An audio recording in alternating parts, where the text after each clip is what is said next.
Dans le processus d'éducation et de croissance d'un enfant, il y a souvent une étape que l'on néglige mais qui est très cruciale pour l'avenir de tout un chacun d'entre nous, c'est le niveau préscolaire. En quoi il consiste? Comment réinventer ce secteur qui semble négligé en République démocratique du Congo? Eh bien, nous avons fait appel à un expert en la matière. Il est expert dans le domaine de l'éducation préscolaire, président du Comité national de l'Organisation mondiale pour l'enseignement préscolaire en République démocratique du Congo, Monsieur Otto Michel. Bonjour et bienvenue. Bonjour Monsieur Junior, bonjour à tous ceux qui nous suivent de partout. Alors, enseignement préscolaire en RDC, un pilier fondamental encore sous-estimé. Ce sera le thème d'invité du jour aujourd'hui. J'ai eu à parcourir votre, on va dire, présentation tout à l'heure. On sent que cette cause des préscolaires vous passionne. On sent que vous y avez consacré votre vie, pratiquement. Oui, c'est une question de vie parce que, comme je vous disais, hors télévision, hors caméra, que le préscolaire est une question du meilleur lendemain. Au fait, si on voudrait vraiment que demain soit meilleur, il faudrait préparer aujourd'hui.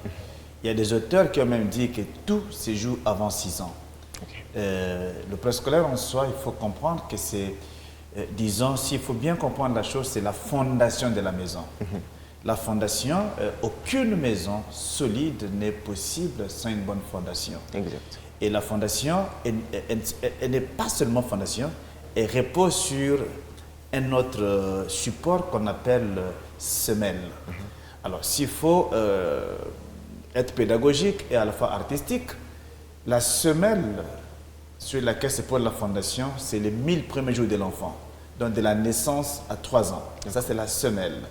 Et la fondation sur laquelle vient se poser, qui vient se poser sur la semelle, c'est de 3 à 6 ou 8 ans qui constituent le préscolaire plus les 2 premières années du primaire. Alors justement, pourquoi l'enseignement préscolaire est-il si crucial dans le développement de l'enfant, que ce soit sur le plan cognitif, émotionnel, bref, dans le développement global d'un enfant? En fait, il faut répondre à cette question en faisant appel aux scientifiques. Les recherches scientifiques ont montré noir sur blanc que les habitudes les plus solides sont celles qu'on acquiert quand nous sommes à la seconde enfance. Oui. Et si aujourd'hui nous avons des États, nous avons des pays, nous avons des organisations mal gérées, c'est parce que tout simplement le préscolaire n'a pas été pris au sérieux. Si on te confie une mission, on te confie une structure, que tu te mets à voler, que tu te mets à mal gérer, que tu te mets à mentir, on t'attend à 9 h, tu viens à 10 h, c'est un problème. Et c'est parti du préscolaire. C'est ça la base pratiquement. Tu es là, cravaté, habillé, dans une voiture très bien fumée, parfumée même, toi-même. Tu bois une bouteille d'eau, tu jettes dans la rue. C'est pas ta faute. Ce qui est le comportement de plusieurs Congolais d'ailleurs. C'est pas ta faute, parce que tu n'as pas appris dès le bas âge ce qu'il faut faire. Ce qui fait que si aujourd'hui, même si on fait des campagnes à la télévision, ne jetez pas les ordures dans la route, ça aura du mal à passer parce que on prend, le message passe avec un peu de retard. Oui. Il faut commencer dès le bas âge qu'on appelle le préscolaire pour espérer, après 10, 15, 20 ans, 30 ans, avoir des choses beaucoup plus stables et stabilisées. Alors, vous parlez justement de l'importance du préscolaire dans le développement d'un pays et même dans le changement des mentalités. Dites-nous, vous qui êtes expert dans le domaine de l'éducation préscolaire, quelle est la place du préscolaire en République démocratique du Congo? Y a-t-il, par exemple, des statistiques qui démontrent le taux de scolarisation des enfants qui ont moins de 6 ans?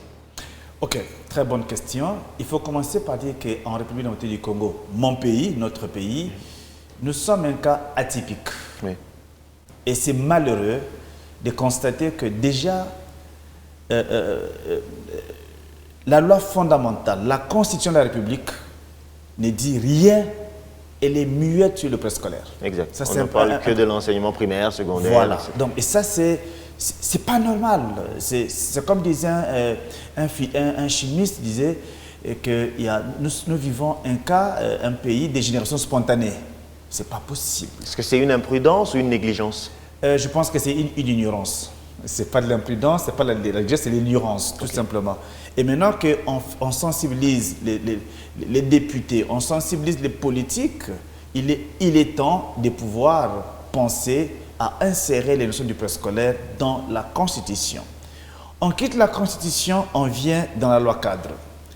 Dans mon pays, la loi cadre, on en a connu la première en 1985, dans laquelle il était écrit noir sur blanc, le préscolaire, l'école maternelle, était facultatif. C'était bien écrit, facultatif. Quelle gravité! Arrivé en 2014, la loi cadre a été révisitée, il y a eu une nouvelle loi cadre qui, elle, ne parle ni de facultatif, ni d'obligation pour cela. Donc, c'est resté muet. Enfin, pour nous, en tant que défenseurs du préscolaire, c'est une évolution que le mot facultatif soit parti, mais il était important que le mot obligation redevienne. Et donc, c'est dire que les moins de 6 ans, pour la plupart, n'étudient pas, quoi. Ils n'ont pas droit au préscolaire. S'il faut se fier à la Constitution de la République, il n'y a rien. La loi cadre reconnaît le préscolaire. Il parle de l'enseignement maternel, ce qui est une très bonne chose. Et nous sommes arrivés à un autre document qu'on appelle la stratégie sectorielle de l'éducation et de la formation, qui, elle, aborde l'enseignement préscolaire, avec tout ce qu'il y a comme innovation, tout ce qu'il y a comme restructuration à faire. C'est une très très bonne chose. Mais qu'est-ce qui se passe? Les statistiques, parce que vous voudriez qu'on en parle. Officiellement, jusqu'à ce jour, les Congo, mon pays, nous sommes à moins de 7% d'enfants d'âge préscolarisable qui vont à l'école. 7%. Vous avez entendu. Ça veut dire que 93%, 93% d'enfants de cet âge-là, ils sont soit en famille, soit ailleurs. Mais est-ce que ce n'est pas parce que l'école maternelle est perçue comme un luxe? On doit se le dire, actuellement, inscrire son enfant en maternelle, c'est assez cher quand même. Je vais arriver, avant d'arriver à ce luxe, je vais aussi ajouter d'autres chiffres statistiques, c'est le niveau d'enseignants eux-mêmes. Nous-mêmes en tant qu'enseignants. Les statistiques officielles parlent que nous sommes à 12% seulement d'enseignants qualifiés. 12%. 12%, alors que nous sommes la fondation. Allez poser la question aux ingénieurs en construction. On va vous dire que la fondation, on ne la confie pas à un stagiaire. La fondation, on ne la confie pas à un apeupliste. Un amateur. Un amateur, ce n'est pas possible. Et nous sommes un des rares pays au monde où on quitte les humanités pédagogiques, préscolaires, ou un centre de formation, on est en salle de classe. Ailleurs, ça ne se fait pas. Il faut avoir son baccalauréat, avoir au moins 1 ou 2 années de spécialisation et entamer la classe. D'ailleurs, en Europe, on ne peut pas enseigner à l'école maternelle si on n'a pas bac plus 5. La licence. Et ça, c'est un véritable calvaire qu'il faut dire. Les statistiques, on a parlé de 6% ou 7% d'enfants qui vont à l'école, mais je vais vous dire que les Lualaba de Maman Fifi que nous saluons a 0 école maternelle payée par l'État. Ah bon? Son Excellence, Madame la Gouverneure, nous vous exhortons à voir avec vos services de l'éducation nationale dans quelle mesure est-ce que la province pourrait avoir, ne fût-ce que des écoles maternelles payées par l'État. Et donc c'est un secteur qui semble laissé entre les mains des privés? Pas sembler, c'est ça la réalité. Parce que sembler, c'est minimiser la chose. Je prends le cas de la province où je me trouve en ce moment, le Lualaba. C'est 100% d'écoles privées. Et vous voulez qu'on fasse quoi? Et il y a ce qu'on appelle la loi de l'offre et de la demande. Tout à fait. Si l'État n'est pas là pour contrebalancer les choses, mais au nom de la loi de l'offre et de la demande, les privés font des surenchères. D'où cet aspect cher, on va dire, de l'école maternelle, et qui pose d'ailleurs problème à plusieurs parents, parce que vous avez une école maternelle qui coûte plus que même certaines écoles primaires. Oui, coûter cher, moi en tant qu'expert, je suis d'accord que ça coûte cher pour plusieurs raisons. Lesquelles? À l'école primaire, vous n'avez besoin que d'un cahier, d'un stylo, d'une ardoise, alors qu'à l'école maternelle, c'est plus que cela. Il faut beaucoup d'intrants. Nous avons du papier crayon, papier crépon, papier glacé, papier Bristol qui ont en ligne de compte. Nous avons de la colle froide, de colle chaude si vous voulez également. Nous avons, bref, il y a beaucoup de choses qui ont en ligne de compte en tant qu'intrant pour faire travailler l'enfant. Et ne pas les avoir, c'est compliqué. Et les avoir, ça coûte cher. Et on doit arriver à ce que l'État puisse subventionner certains intrants, de sorte que ça puisse avoir un effet sur les coûts et puis ça rabaisse. Et excusez-moi, et le préscolaire, c'est également les soins de l'enfant. Oui. Les soins. Et donc tout ça coûte très cher. Ah oui, exactement. Parce que les gens pensent que quand on dit préscolaire, on voit que l'école. Non, quand on dit préscolaire, c'est un ensemble de services à offrir à l'enfant. Il y a l'éducation, il y a la santé, il y a la nutrition, il y a l'environnement, il y a la protection. Il y a tout ça qui doit entrer en ligne de compte. Et donc, ce n'est pas seulement le bâtiment qui fournit une école maternelle, mais c'est au-delà. Merci de regarder Mikouba Télévision. Vous êtes dans Invité du jour et nous parlons aujourd'hui de l'enseignement préscolaire ou l'enseignement maternel en RDC. C'est un pilier fondamental qui est jusque-là sous-estimé. Et nous recevons pour cela M. Otto Michel, expert en éducation préscolaire. Alors, dites-nous, vous avez parlé tout à l'heure de la responsabilité du gouvernement congolais. Quels sont les défis auxquels fait face l'enseignement préscolaire dans notre pays? Les défis sont majeurs. Le premier défi, il est d'ordre juridique. Les instruments juridiques que nous avons au pays ne permettent pas l'éclosion du préscolaire. Oui. Nous avons des défis d'ordre pédagogique et technique en même temps. Pédagogiquement, nous avons un problème sérieux de formation du personnel devant former les enfants du préscolaire. À Lubumbashi, dans le Haut-Katanga 1, nous avons par exemple le lycée Odari, presque l'unique ou la deuxième institution qui forme les enseignants du préscolaire au niveau secondaire. Au niveau supérieur, ici, il n'y a rien. Nous avons à Kinshasa beaucoup de centres de formation. Au Lualaba, nous n'avons aucun... Enfin, on avait un centre de formation, mais qui cette année n'a pas fonctionné, qu'il faut encourager. Au primaire, vous voyez chaque fois, lorsque les partenaires comme UNICEF, comme USAID, comme la banque et le gouvernement font des campagnes de sensibilisation, toutes les filles et tous les garçons à l'école. Oui. C'est pour l'école primaire. Exact. Vous avez déjà vu le gouvernement faire la campagne pour le préscolaire? Aucune fois. Et ça, c'est un défi majeur. Et nous voulons à ce que... Vous sentez qu'il n'y a pas suffisamment d'implication de la part du gouvernement? Exactement. Et le gouvernement, c'est sa responsabilité en tant que gouvernement de changer des choses. Qu'il soit national, qu'il soit provincial, c'est sa responsabilité de tenir compte du demain. Le demain dépend des enfants qu'on aura formés aujourd'hui. Exact. Vous voyez, au niveau de primaire, le gouvernement fait des campagnes de distribution des manuels scolaires, des matériels didactiques, gratuits à l'école. Ce qui n'existe pas. Vous l'avez déjà entendu pour le préscolaire? Il n'y a rien. Est-ce que par mauvaise foi? Est-ce par ignorance? Est-ce par manque d'instruments juridiques?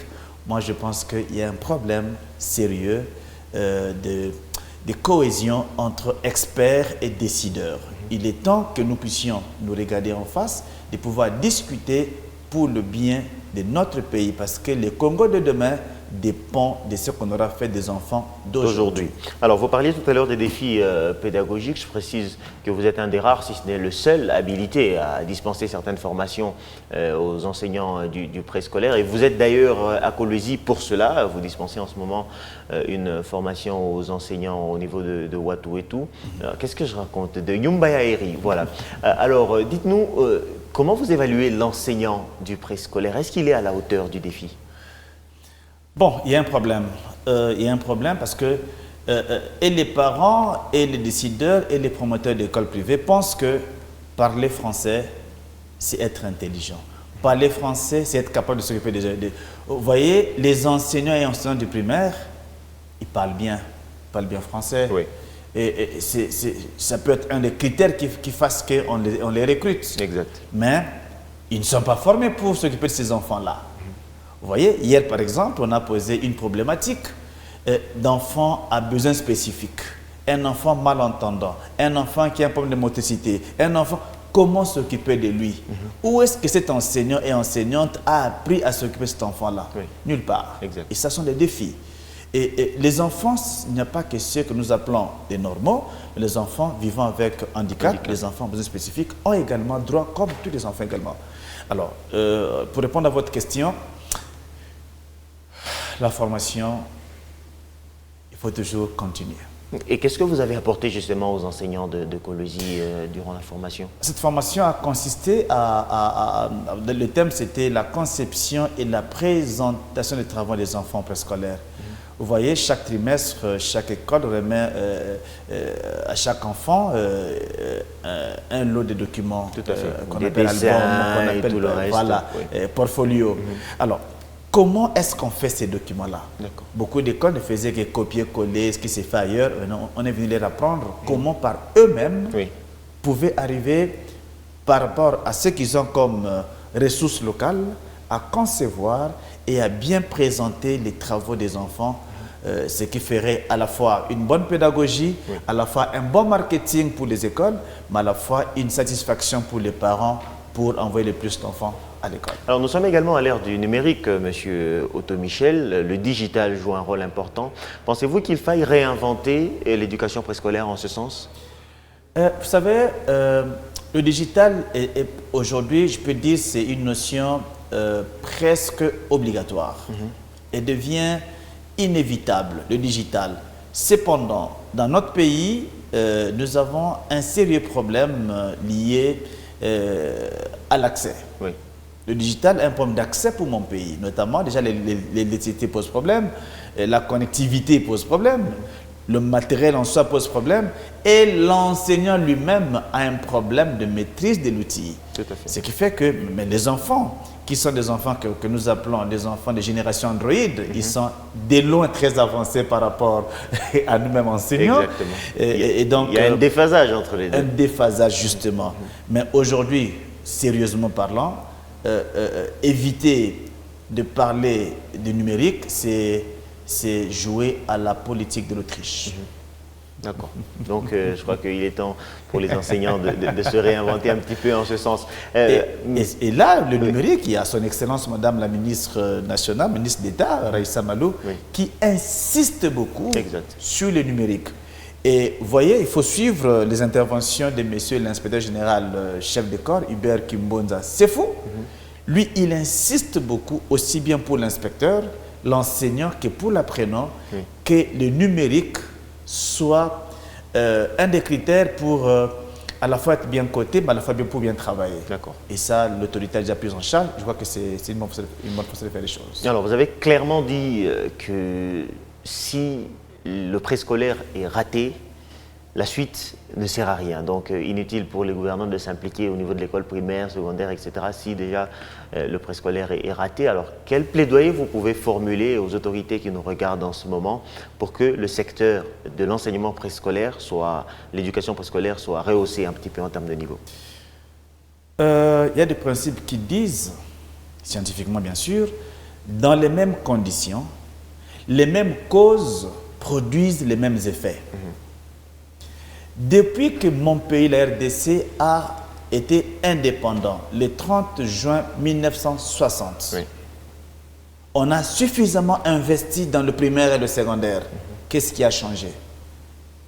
C'est des trahisons, c'est le vol, c'est la mauvaise gestion, c'est le retard, c'est la destruction massive. Mais changeons la donne. Investissons sérieusement dans le préscolaire, vous allez voir que les choses vont aller pour le mieux. Mais ce n'est pas demain, ce n'est pas après-demain. Il faut au moins compter 10-15 ans plus tard pour voir les effets